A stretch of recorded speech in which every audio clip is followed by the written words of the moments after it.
Why being niche can actually be horrible for individuality. Here's a quote that I heard. The pursuit of uniqueness can become just another form of conformity.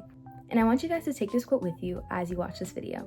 Hi, my name is Umwa, and I've observed over the past few years, being niche has become the internet's favorite personality trait. Everyone wants an obscure music taste, the underground fashion style, the hidden coffee shop, or the book that nobody has read. And at a glance, it seems like a good thing. I mean, shouldn't we want people to think for themselves? But I think we've accidentally turned individuality into a competition. And in doing so, we've missed the entire point of being your own unique individual.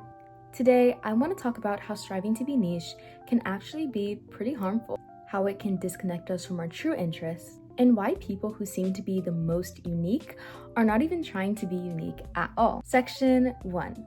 What is a niche? Before we go any further, let me define what a niche actually is. A niche is a specialized area of interest, expertise, or activity. It's the particular corner of the world that fits you best. A person might have a niche interest in antique maps. Another person might be obsessed with urban planning, and someone might spend hours researching Renaissance art or collecting vintage cameras. It's defined by specificity.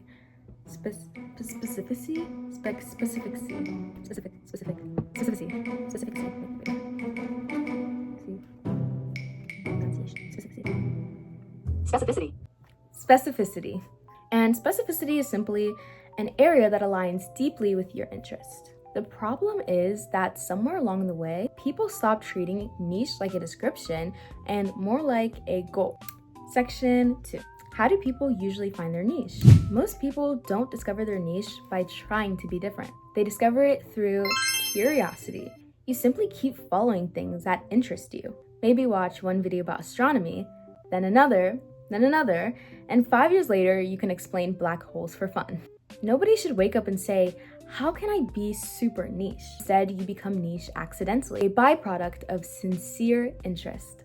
And that's where I think we've gotten things backwards. Section 3. When nicheness becomes a performance. And I'm sorry, I'm saying niche a lot in this video, but it's about being niche, so you're gonna hear the word a lot. Today, nicheness is treated like a social currency. People reject things not because they're bad, but simply because they're too mainstream or too popular, or everyone knows about it. A movie becomes too mainstream. A song becomes too overplayed, and a hobby becomes too basic. And suddenly, we're making decisions based off what other people think and not what we actually enjoy. And ironically, this turns individuality into another form of conformity. If you listen to a song because everyone else likes it, you're letting the crowd decide. But if you don't listen to a song because everyone likes it, then you're also letting the crowd decide. You're just reacting in the opposite direction. But either way, you're letting your choices be controlled by other people. Section 4.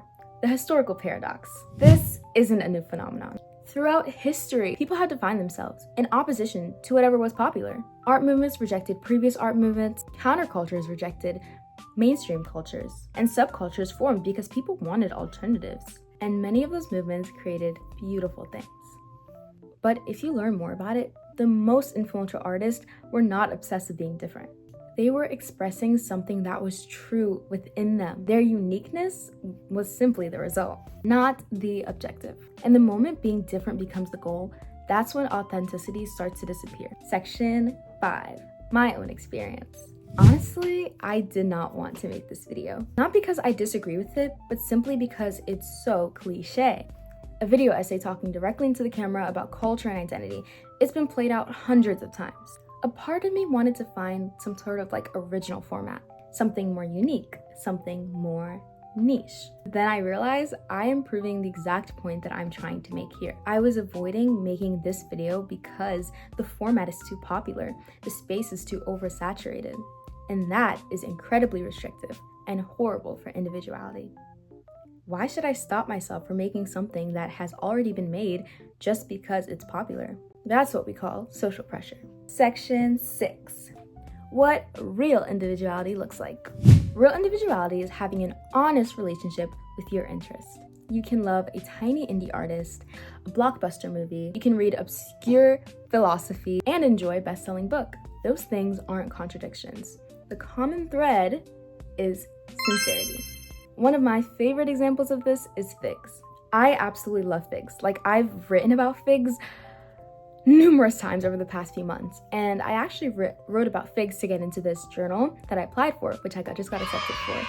And the founder of the journal actually told me that the fig fun fact is the coolest and most interesting she's ever. But a part of the interest actually came from Sylvia Plath's famous fig tree metaphor. But over time, figs became meaningful to me with reasons other than their popularity or association. They became symbolic, personal, and a genuine interest of mine. And if I had rejected my love of figs simply because they came from a well-known poem, I probably would have missed on writing and learning about figs and having the various and numerous opportunities because of figs. And I think we do that more often than we realize. We deny ourselves experiences because they're too common. We dismiss interests because they're too popular. Walk away from things we might genuinely love.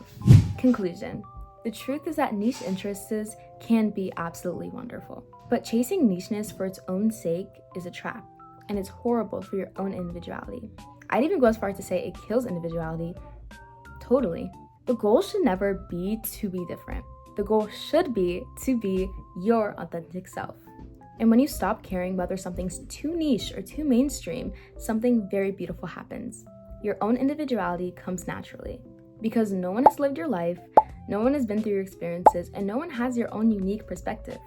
And that's why people who seem the most unique are often not trying to be unique at all. So the moment you stop yourself from enjoying something because it's too popular is the moment your identity is no longer built on what you love. Your identity becomes built on what you're trying not to be. And I think real individuality is having the freedom to like something whether it's popular or not. Thank you guys for watching this video. I hope you enjoyed it. This was one that was kind of hard to make, and I looked at my script that I made a lot. So I really hope that when you're watching, it doesn't show that I was looking at the script a lot. But I really hope you guys like the video. It's the first one on my channel actually, and I hope it does pretty well. Even if it doesn't, I'm still glad to get the video out there and spend time editing it. I don't really have an outro, so all I can say to you guys is do not let your figs rot, and love you guys. Bye!